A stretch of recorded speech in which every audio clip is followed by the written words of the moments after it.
Alrighty, so welcome to our first ever episode at the Storia Stories podcast. I'm Jordan, an intern developer at Storia Tech, and with me is James. Do you want to do your intro, James? Yeah, hi, I'm James Manning. I'm the director of Storia Technologies, and great to be here for our first ever shot at this. Yeah, exciting. Let's see what's going to happen.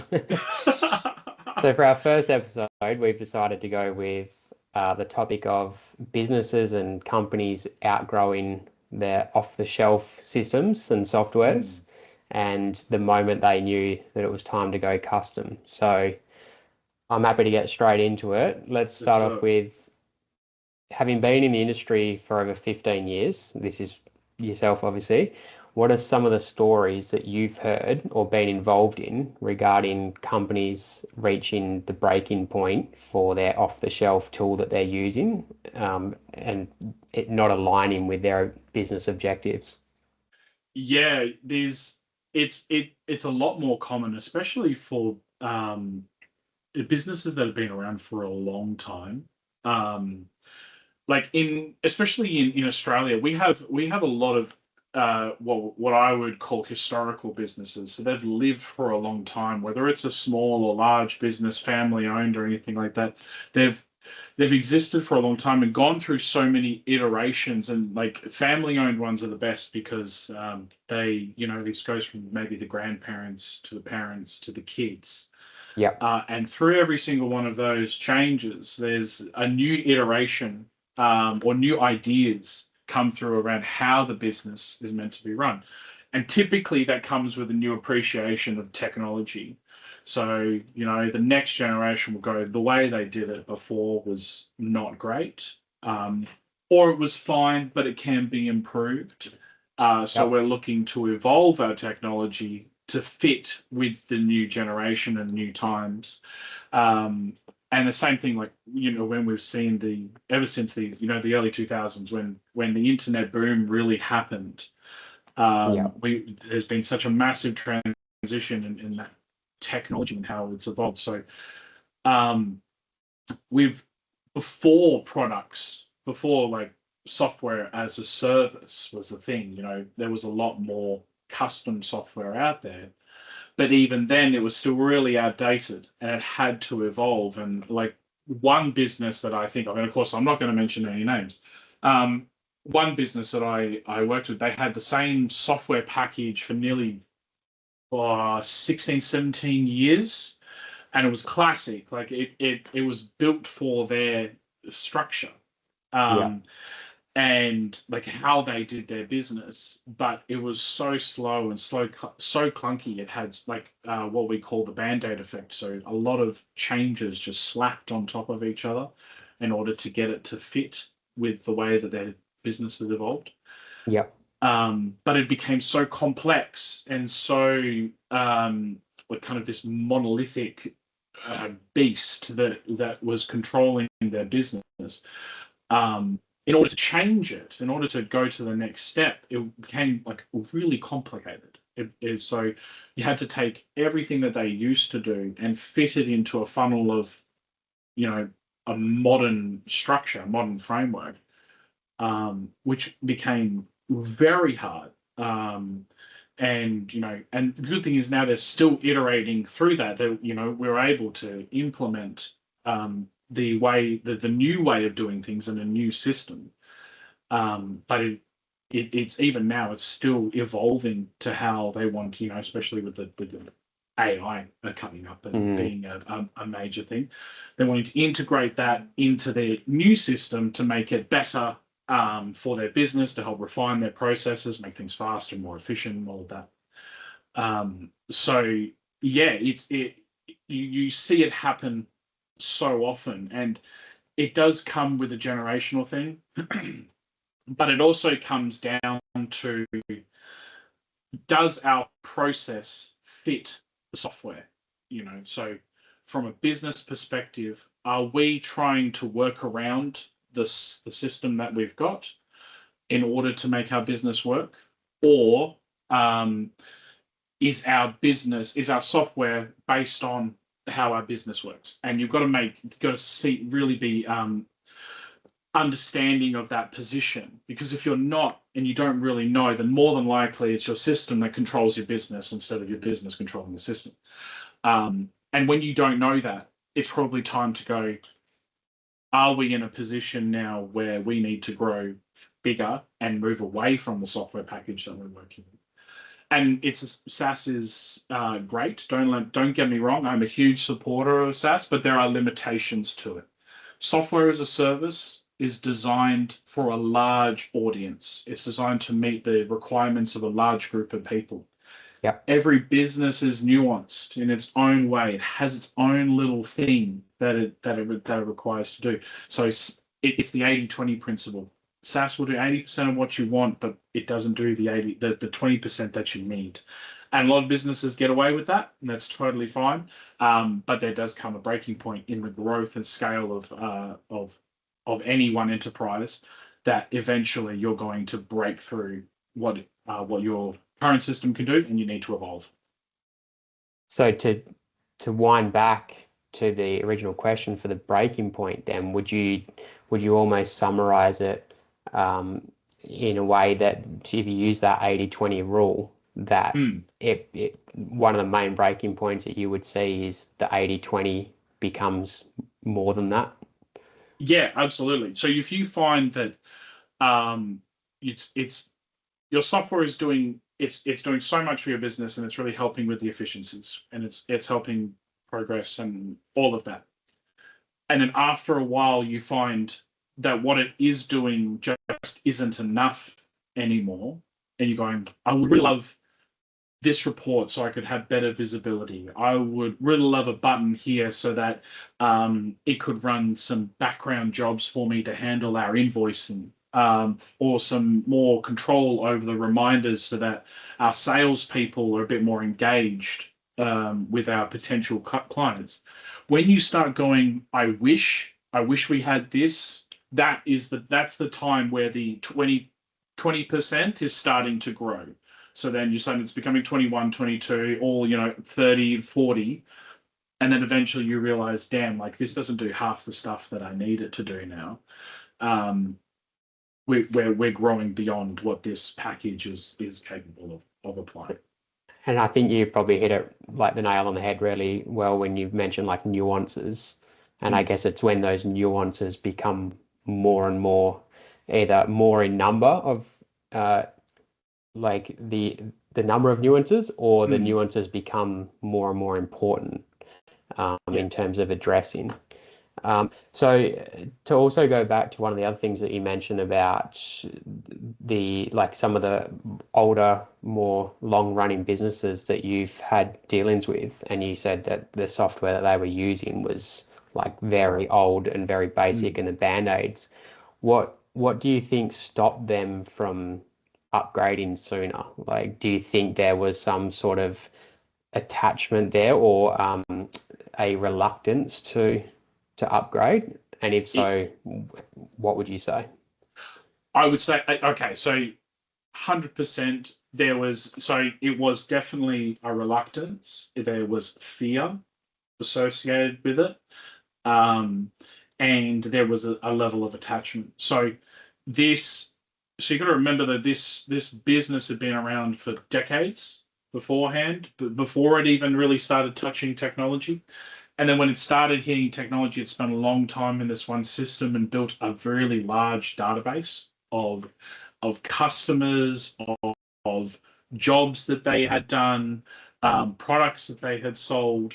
There was a lot of that in there. So, over a decade worth of data in this one database. There was a huge fear around losing it, which, moving to a software package, the likelihood for going from a custom build to a software package, the likelihood of being able to transition into that and keep all your data and go to the other system, it was highly unlikely, like extremely unlikely. A lot of SaaS, software as a service developers, will help with a migration to a certain point. Like, they don't want to waste a heap. Sorry, waste is not the right word to use. They don't want to spend a whole bunch of time moving data across that is not usable for their client base as a whole, unless this particular one business is going to be spending a heap of money with them, like, hundreds of thousands of dollars. So it becomes worthwhile for them.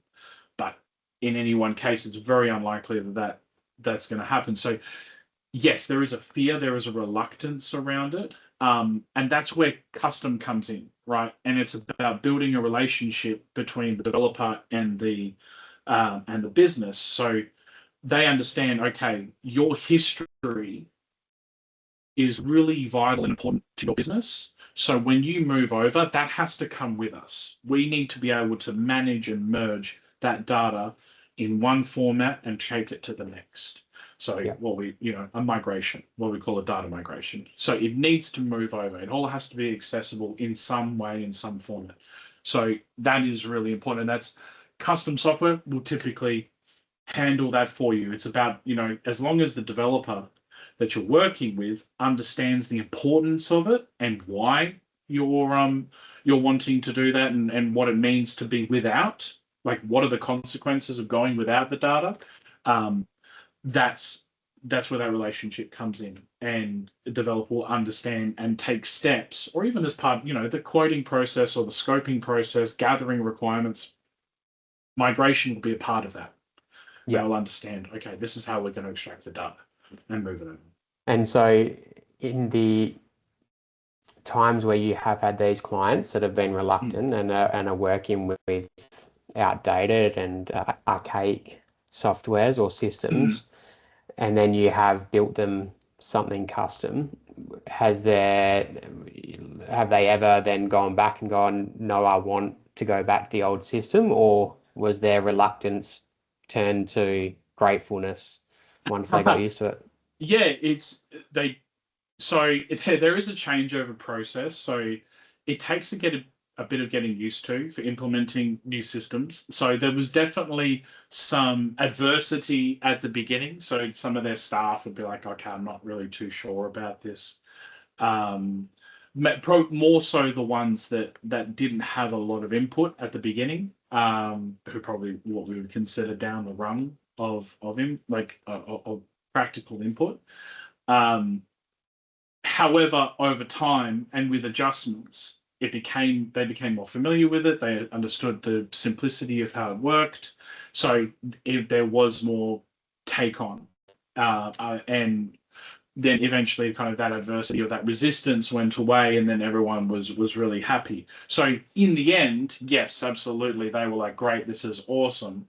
And at the very beginning of the rollout, there was definitely some, I'm not too sure about this, but then it does take that time, which is why it's so important to get as many people involved with the development process as possible to get feedback, so that your entire team knows what's coming, what are the changes, and why is it meaningful to them. Yeah, I remember even like some of the previous jobs that I've been in, and they're using some archaic software, and when you ask the question, it's like, it may be harder and but we know how to use it. So like, that's why we're going to stick with it. And it's like almost this, I guess if you were to think about it in another way, it's like this old road that someone drives, and then like the new freeway gets built, but they continue to take the old road because they know it. And then one day they decide to take the new road and they never look back. Yeah. 100%, yeah. And then that will kind of now segue into, and we've probably already addressed this now, but the next question I was going to ask you was, do you think businesses cling to off-the-shelf tools for too long? And if yes, why?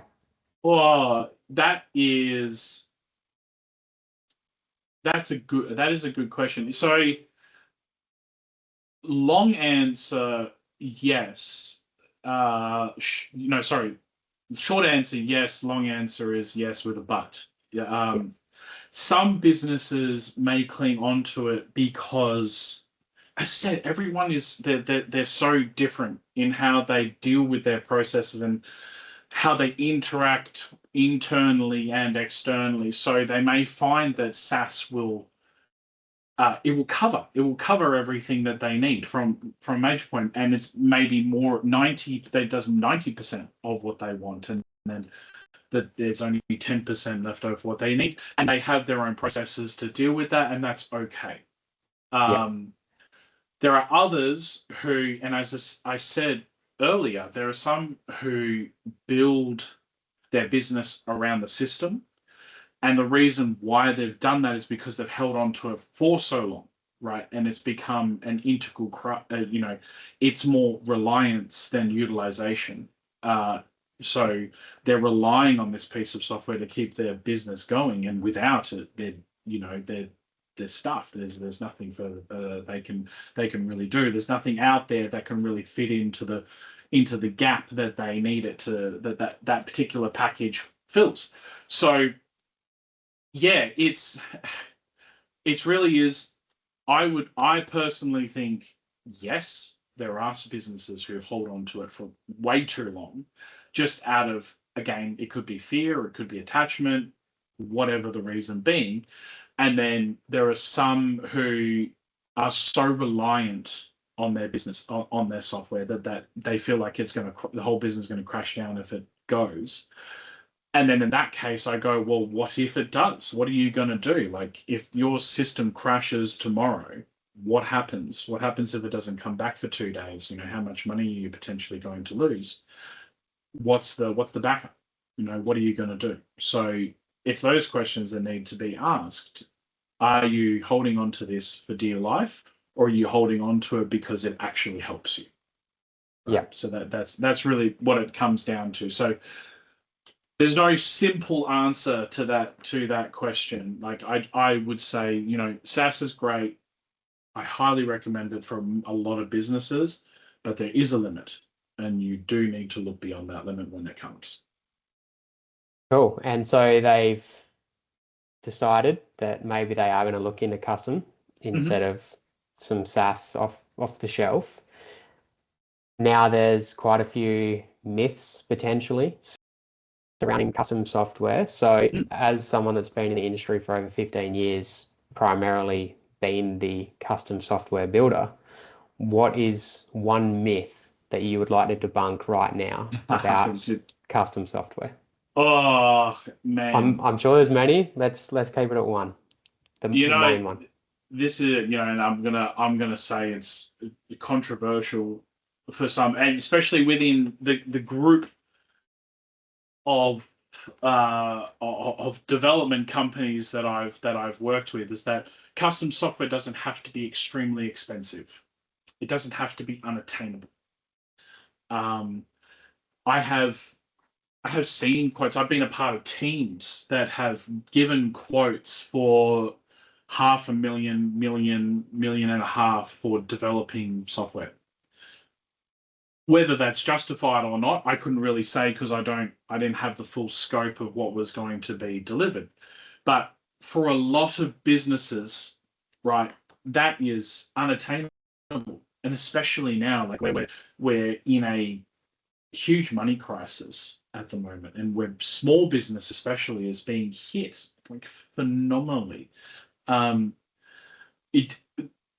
Systems that can help you run your business leaner, smarter, more efficient shouldn't be unattainable, right? And a lot of SaaS can be expensive. It really can.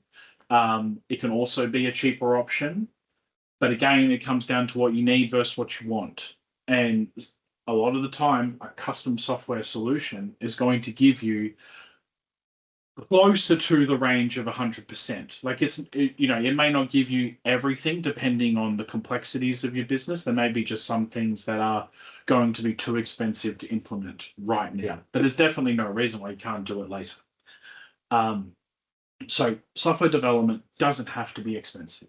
It really doesn't. There are cheap ways of achieving the goals that you're trying to set out to achieve. And software as a way to achieve that is a great way to go. but you don't need to spend a heap of money. At the same time, though, the other side of that is you just need to be careful of the guys who are really cheap, because software is very much you pay for what you get. You get what you pay for. Sorry, is the phrase. So you've just got to be careful of finding that right middle ground. And I'm not saying don't go overseas or anything like that. If that's where you feel most comfortable getting your services from, then by all means, that's where to go. But just be wary of going with the guy who offers you the lowest price, because that's where danger comes in, is that what is he spending that small amount of money on? It could be that he already has a SaaS that he's redeveloping in order to fit your needs, which can create a whole new series of problems. So it's just being aware of what you're paying for, get all the details, make sure that your developer provides you a scope of works or just a scope or a technical requirements document or a proposal that outlines everything that they want, that you want, and what they are going to deliver. Sure. And when you were saying all that and you mentioned, it doesn't have to be expensive, it kind of makes me think about, maybe the SaaS that you're using at the moment, when you're talking about that 80-20 rule, maybe now it's only able to give you 70% of what you need. But then if you decide to go and get custom software, doesn't necessarily mean you should aim for 100% of what you need, right? You might just want to up it to 85 or 90%, and that's going to be a lot more affordable than to go from 90 to 100, which may double, triple, quadruple the price. Would that be fair? Yeah, absolutely. And it comes down, it's investment versus reward. So what a lot of good developers there's been development agencies that I've worked for that will provide, and it's what we try to do as well. They'll go, okay, if you want to hit 100% of your goals, this is how much it's going to cost. So this is the overall cost, right? But if you want to cut this down and go to here, this is how much it's going to cost. We can cut out this, and this is how much it's going to cost. So they'll give a breakdown, and they know based on what the relationship that they've built with this particular client or this potential client, how much value that's going to bring to them. So it's like, this will cost you this much, but it's going to return this much to you in 2 years' time. You can go down from here and it will return. You spend a little less and your return is a little less, or you can go down further, your return is more, but you're spending less, that kind of thing. So you can absolutely find ways to work with your team to prioritize what you want and build up to getting to that full efficiency. But it comes down to how much money you got and how much you want to spend. So if you are, you're someone who's like, yeah, I can throw down $250,000, $300,000 on a custom package software right now, great. You're probably going to get closer to 100%. But if you're someone who's like, I've only got maybe 20 to 30,000 to spend on this, then you're looking at a lower ratio of what you want to achieve. But it all comes down to your business and your processes and what can be achieved with that dollar factor. Sure. And your what is the priority, and I guess the main business objectives, and how to best spend that money. And when you were just talking, then it's made me think of a slight tangent that I don't want to spend too long on. But that's right. When you were talking about the backwards and forwards with the potential client, it made me think that maybe when you're looking at going custom, to not have the expectation that it's simply just reach out to a potential developer with a plan and then you get your quote and it's either a yes or a no. It sounds to me like what you were just describing is the quotation and the planning, and that contact phase is actually quite extended and two-way, right? It is. Would that be fair? Yeah, absolutely. So as a part of our quoting process, so we provide a rough idea of how much it's going to cost. So at the very beginning, we don't know. So we have an initial meeting, and this could be a few hours. It could be longer. Like we'll spend all this time getting to know you, getting to know your business, getting to know your processes. We take that information away. We build what we call a requirements gathering document. We go, this is what we understand that you're wanting to achieve. This is how much we think it is going to cost. And under that, we go, this is how much it would be to do discovery. And discovery is really important. This is where you actually spend your time gathering requirements, getting to know every little detail about the business and how, about the client, about the people who are involved, people who are not involved, their processes, what's going to be in, what's going to be out, the systems they're currently using. And I've had discovery periods with some businesses go to 3 to 4 months, and I'll be out there. I've been at their office every week, like just learning, and because their business is so complicated, it just you need to spend that time delivering some sort of documentation around what is actually involved with building this system. And that's where the scope comes from. So the scope is the final product. And scoping documents can be from 80 to 200 pages of just outlining every single bit of how you're going to build this system. You create wireframes. So wireframes are a rough idea of how the system is going to look. So you'll go, okay, button's going to be here, it's going to do this. So you just outline every single detail, and it helps to remove that ambiguity early on. You can't cover everything. There's always going to be stuff you're going to miss because you're trying to extract the knowledge from however many people are involved. And very rarely you're going to get 100%. There's always going to be that little bit that's forgotten. And you add the buffering. Like there's always going to be the buffering. The buffer is there to provide cushioning for the client. So that if they go, man, I forgot this.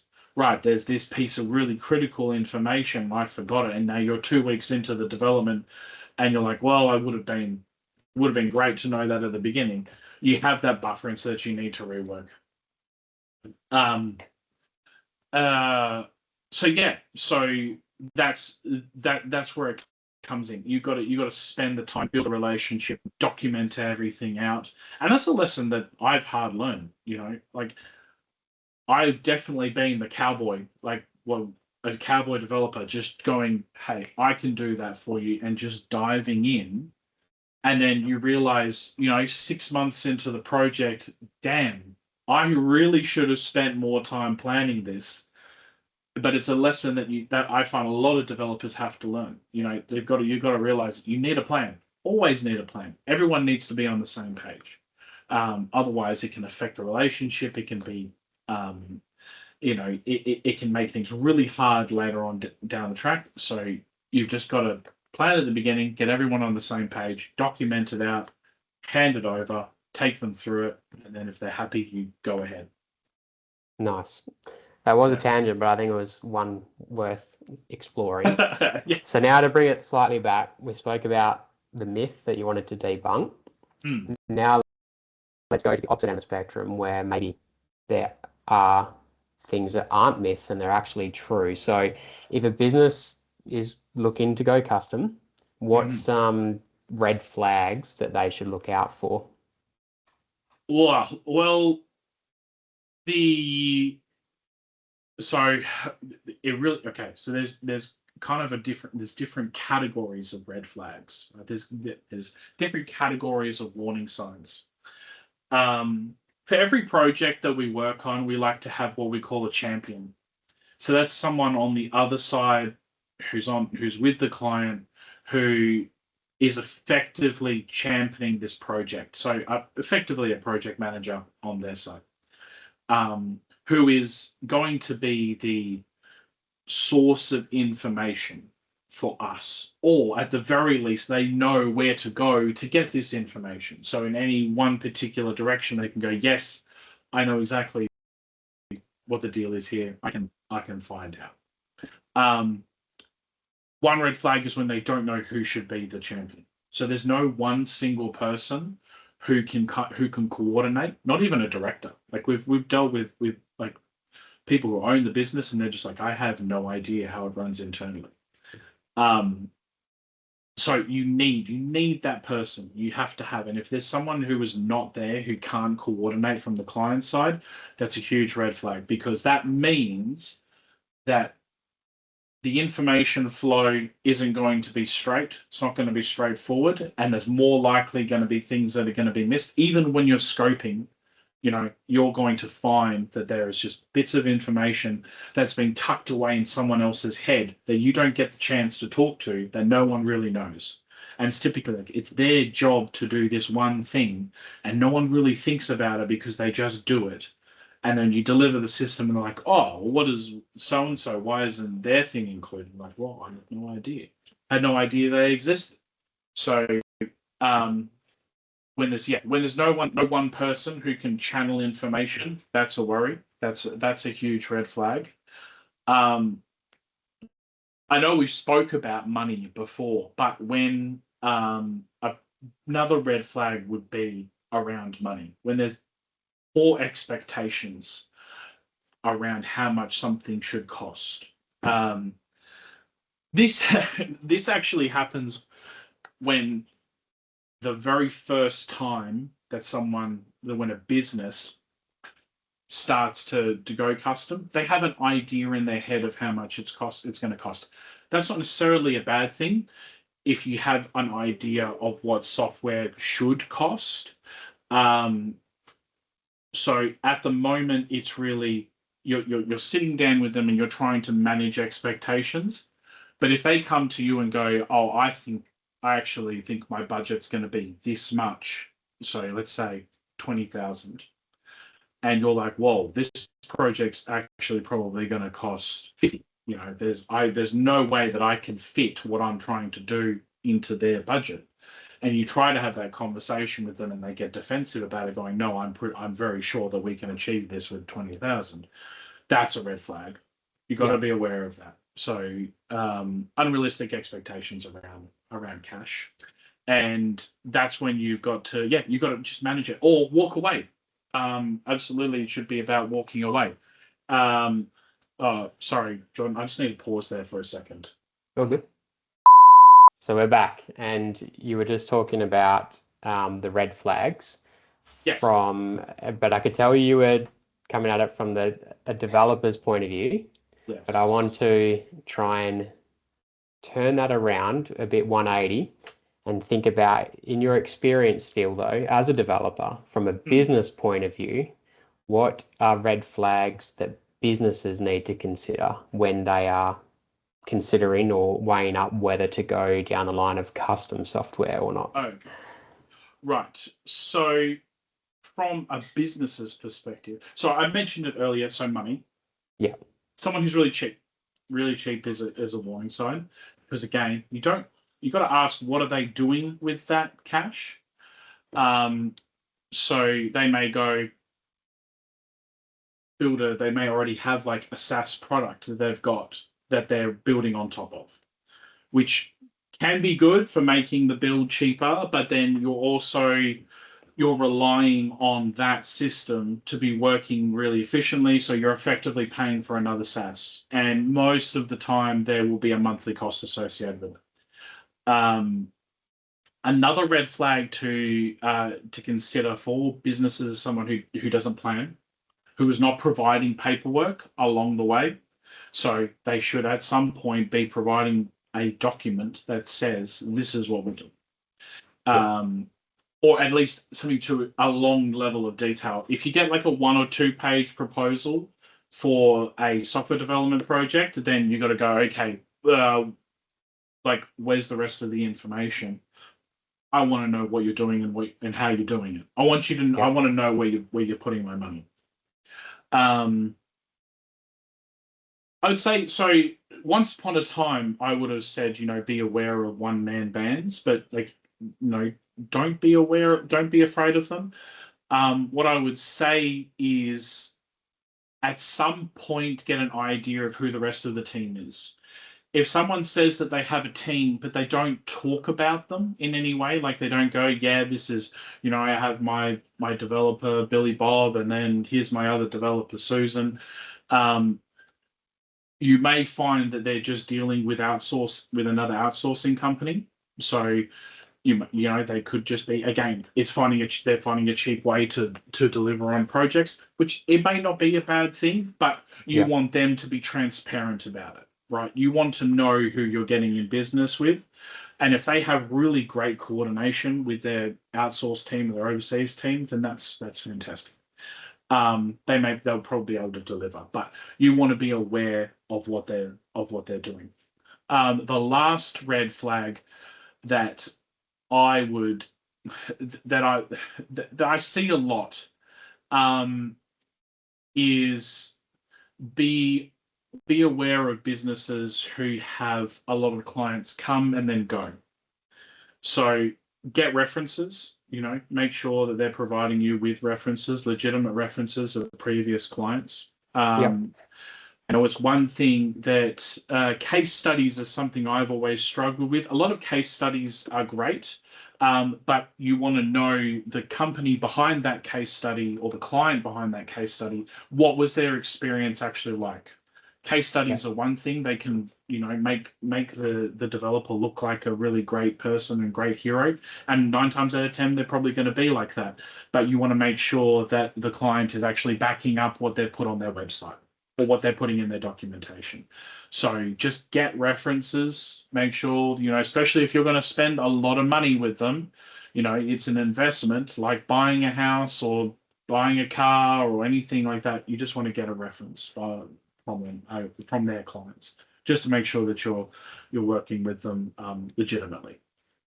It sounds like we're pulling back the curtain a little on the behind the scenes of software development, and it sounds like what you're saying is not all software developers are equal. Would that be fair? I would, well, not to, I don't want to throw myself into a pit here, but I would definitely,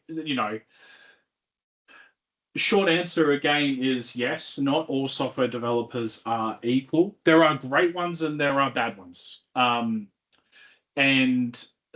the bad ones I find typically get a lot of jobs that leave after a while. So they may deliver and it'll be like pulling teeth, but eventually they deliver and the experience is awful.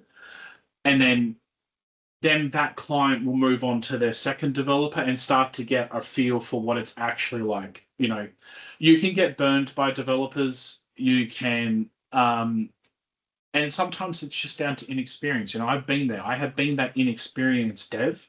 I have been that inexperienced businessman, and I'm saying I'm still learning, and I still make mistakes.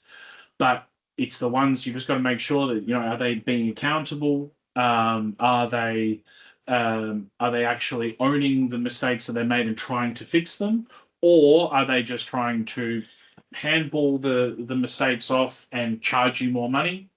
And are they actually going to deliver, right, in the end? So you will find that a lot of businesses will go to their first developer, maybe not have a great experience, come out of it a little bit more wise, and then go to their second developer and be like, okay, here are some rules that I'm going to lay down just because I have been hurt before.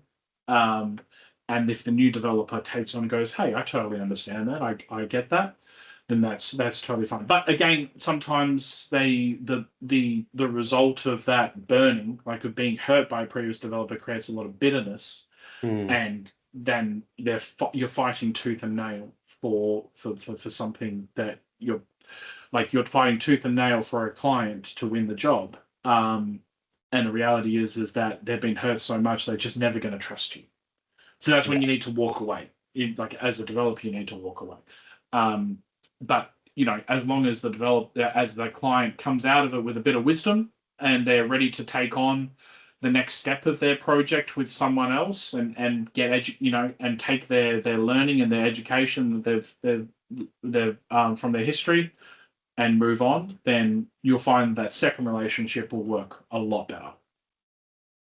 And so from the business point of view, like almost with anything in life, it sounds like if it's too good to be true, it normally is, and that'd be no different.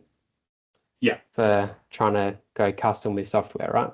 Yeah, 100%. Yes. Yeah. And you can tell early on, like something is probably not going to work out. A lot of people have great instincts and they'll go, I'm really not sure about this. I don't feel good about this relationship and about this situation. If you don't feel good about it, walk away. Just walk away. You know, you've got to do the right thing by your business. It's going to frustrate of course it's going to frustrate the developer. They're going to follow up and they're going to go, hey, you know, I thought what's going on? And you just got to be honest and just go, hey, I don't feel good about this. I'm not ready to commit to this. And then, you know, go somewhere else if you want to, or stop the project entirely. But you need to be committed. You know, businesses need to be committed before they're actually going to sign on. They need to be aware of what they're getting into and then be ready for that investment, ready for that time commitment, ready for testing, for revisions, going back and forth, that kind of stuff. They've got to be ready to do that. Yeah, no, that's fair.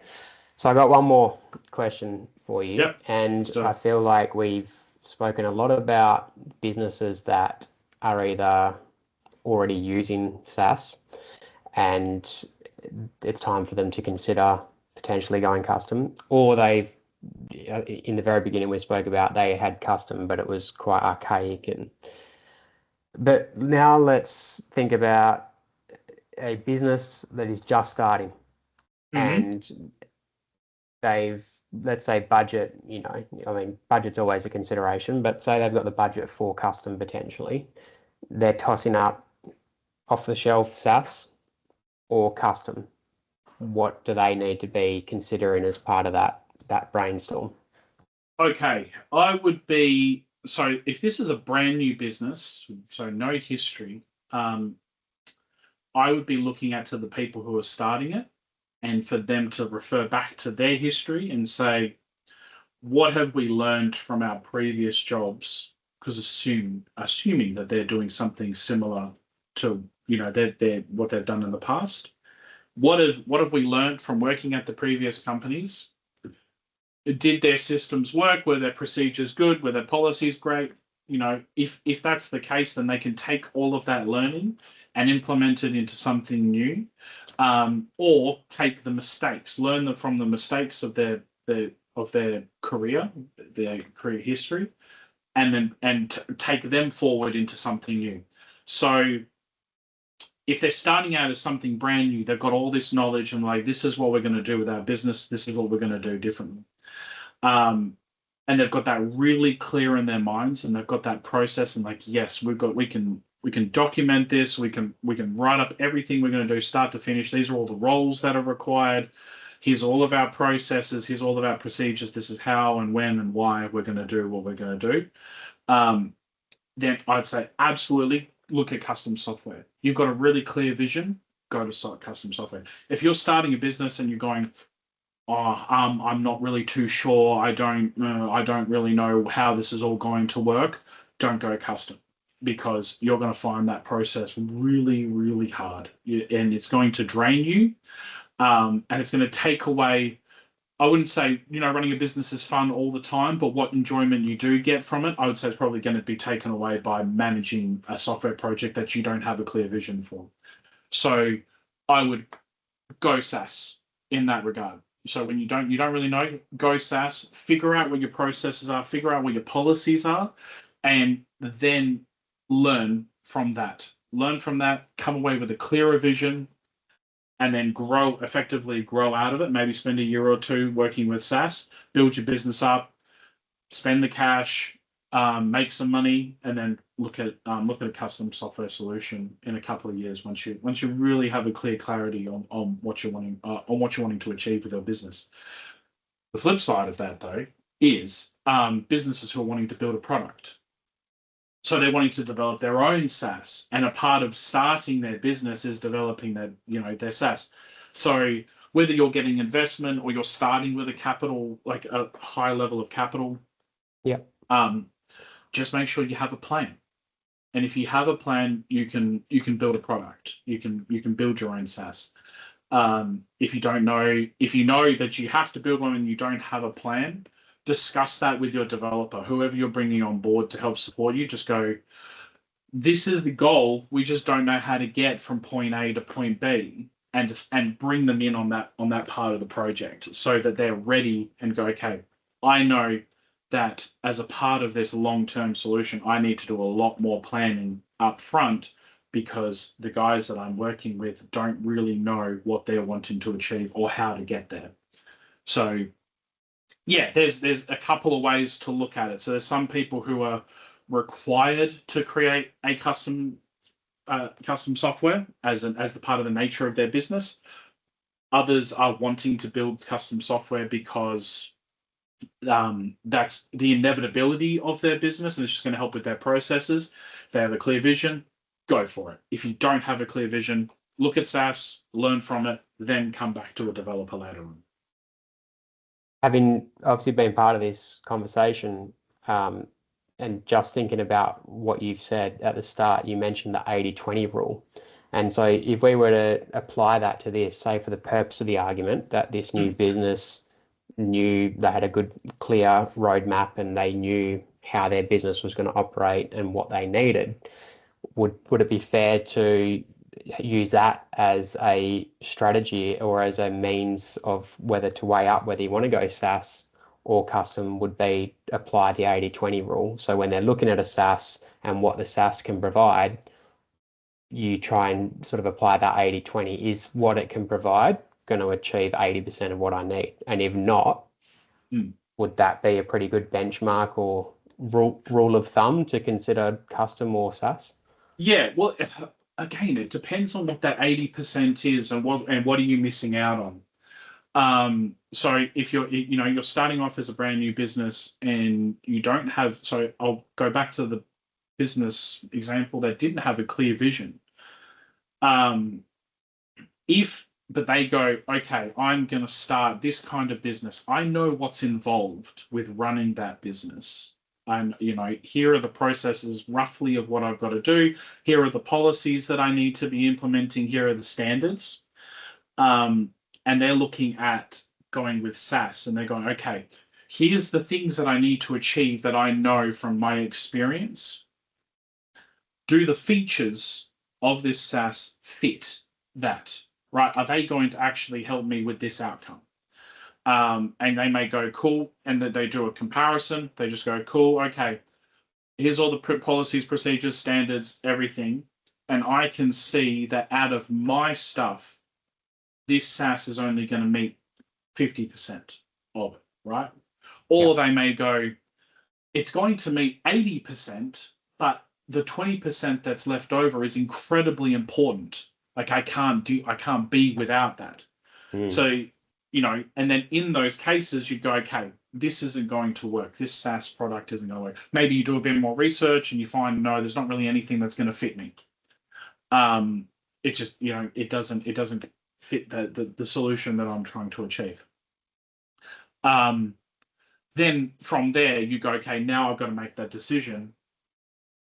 I'm going to go take a look at custom. And hopefully by that point, because of all of their research and everything they've done, they've got a much better idea of what they want to achieve. Yeah. So getting that research done has helped to form that overall vision. The next step beyond that is really going, okay, nothing I see out there is meeting my goal, or nothing is really meeting my goal. Am I building something that's really, really unique, like there's nothing else on the market? And that's where you might go, hey, I want to invest in custom software, but I'm sure that someone out there's another business like me who's roughing it. Maybe I can turn the project that I'm going to start into a product that I can then on-sell. And that may help with alleviating the cost. So that may be a way to achieve that particular goal. So yeah, it comes down, it's down to your vision and what you're wanting to achieve. And you can go down the SaaS route. where you can buy something, but you've got to work out of what it provides me, of what it fulfills of my requirements, how important are they? Because if I can go without this, and it's like, this is fine, I don't need to deal with this right now, it can be dealt with later, that's fine. Go with SaaS. But if you're going, all the SaaS products that I'm looking at do not fulfill the most important part of my business, then you should be looking for something custom at that point. Nice. I did say last, but I think it's really important that I want to address something, because I feel like in this episode, we have discussed a lot about SaaS, and it's kind of coming across as custom is definitely going to be more expensive.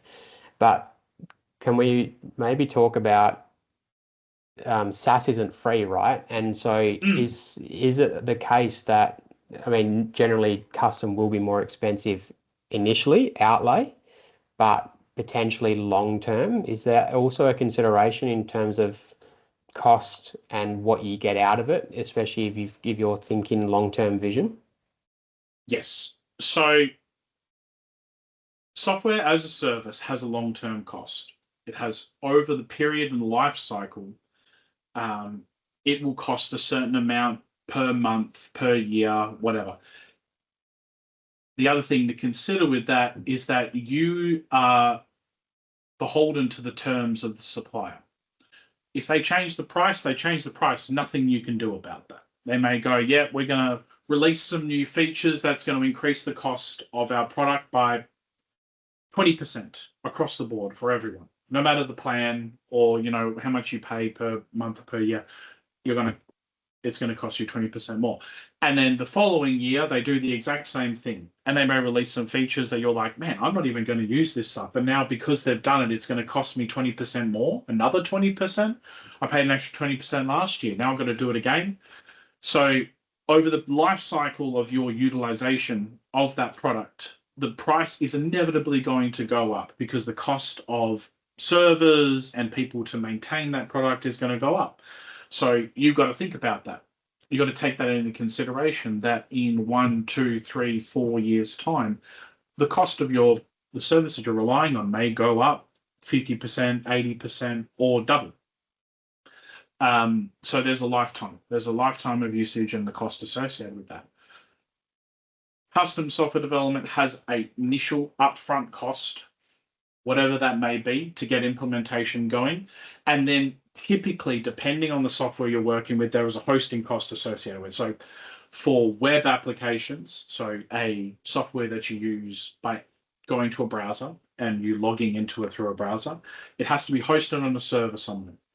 Now that cost is typically fixed, right? So, or it may go up over the years, but it will be it will basically be very small. It's just to cover the cost of the server. Then there'll be a maintenance cost, so you got to keep it updated and secure.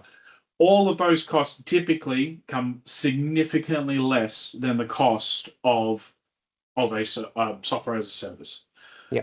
The other thing to consider with software as a service is that if you want to sign more people up, typically there is a per user cost. So if you go from, over the span of 2 years, you go from 5 people to 15, your cost of that subscription has tripled in whatever, frequency you spend it. So now it's, you were paying for 5 licenses, now you're paying for 15.